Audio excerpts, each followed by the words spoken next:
story of Jim Frederick and Fay. All right. So this story takes place in 1951.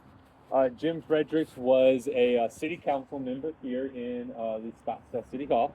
It was kind of the family business. His father was a city councilman for a number of years, and Jim had just been elected to his first 2-year term as a city council member. Now, he'd only spent about 1 year as a city council member before he met his untimely death in 1951. So as the story goes, he was out late one night with his friends, drinking away, partying, having a good time. He comes home somewhere around 3, 4 o'clock in the morning, and that's the last anyone sees him alive. Sometime about 9 o'clock the next morning, his neighbors, find him dead in his home. So police are called, investigation starts, and the police start questioning his neighbors. Hey, do you have any idea who would be mad at him? Anyone, stick out as a suspect? And that's when they tell the cops that, well,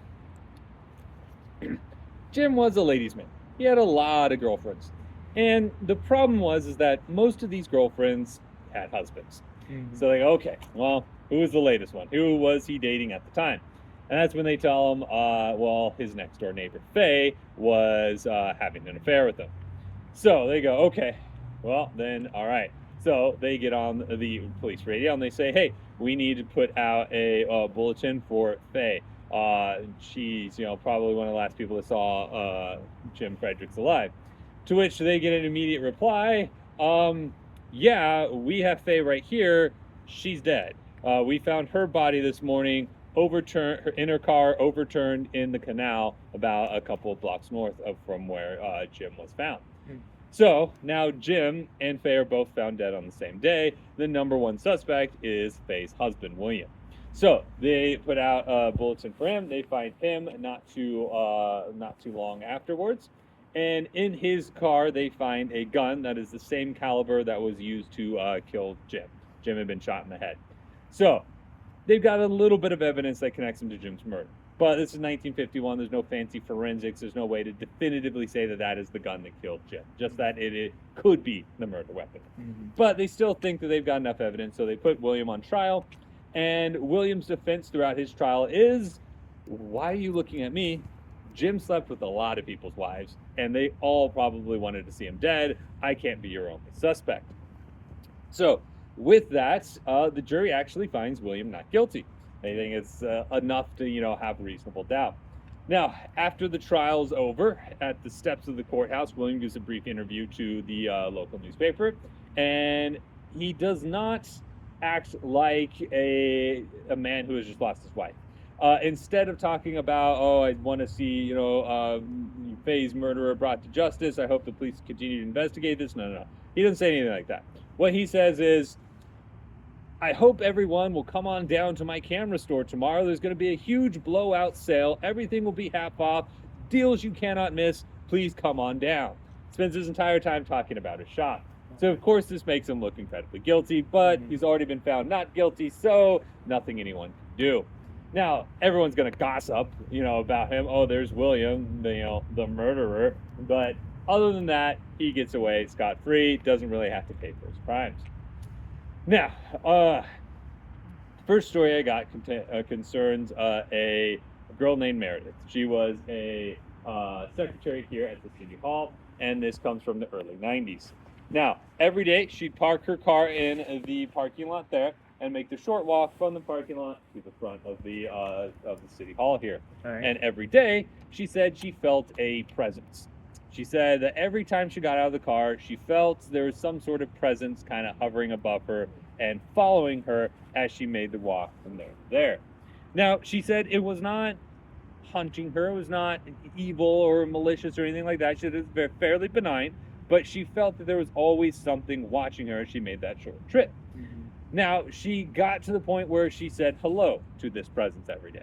But she didn't want to interact with it any further than that, so it was always a simple hello, and she walked into the City Hall. Mm-hmm. Now, the funny part about it is, every other female employee had a very similar story to tell. They all had some sort of feeling of there being a presence hovering around, following them from the parking lot to the door, and then leaving them be. Now, all the females felt this. Not a single male employee said that they felt anything like this, which is why most people think that it is Jim Frederick's ghost, continuing to be a ladies' man and continuing to be a flirt even in death. So that's Jim's ghost. But Fay's ghost has also been seen. So about a block north of here are some canals. There's actually canals all around here, but the canals that Fay's car was found overturned in with her body is about a block in that direction. Now, the canals today are kind of like urban trails. There's, they're paved on both sides. People jog along them, ride their bikes, walk their dogs, all that kind of stuff. This story comes from a man named Larry. The year is 2016, and he is riding his bike along the canal. He's riding along when his chain on this bike locks up on him. So he hops off the bike. He's bent over the bike, fiddling around with the chain, trying to get it up and running again, when he gets that oh-so-familiar feeling that somebody is watching him. He looks up, expecting to see a jogger or a dog or something like that walking towards him, but instead what he sees is a woman in the middle of the canal, water up to about her shoulders, standing perfectly still, just staring at him. So his first thought is, my God, she's drowning. So he runs to the edge of the water, fully intending to jump in and try and rescue her. He gets to the edge of the water when his brain starts to say, hold up, something's not adding up here. He starts to realize that, wait a minute, this woman's standing in the middle of the canal, water up to her shoulders, and she's not moving. The canals are 9 feet deep. There's no way she is treading water because she's being perfectly still. And there's no way she's touching the bottom because then she'd have to be 10 feet tall. So something's not adding up here. So he stops at the edge of the water and just stares at her for a second. That is when she starts to rise up out of the water and quickly starts to close the distance between the two. He tries to scramble up the embankment, trying to get back to his bike and getting the heck out of there as fast as he can, but she closes the distance in the blink of an eye. So she is about face to face with him when all of a sudden, he has no clue why, he didn't know anything about the story of Jim or Fay, but the name Fay popped into his head. So this ghostly apparition is right there. He says, I have no clue why, name Fay popped in my head. He says, Fay. She stops and just kind of stares at him for a second. Kind of gives him a little bit of a smirk and then slowly retreats back into the water. At which point he hops on his bike and gets the heck out of there as fast as he can. He says that he is along that same canal about 2 to 3 times every week. Rides his bike all the time. He says that he has not seen the ghost of Fay since. That has been his one and only experience with her.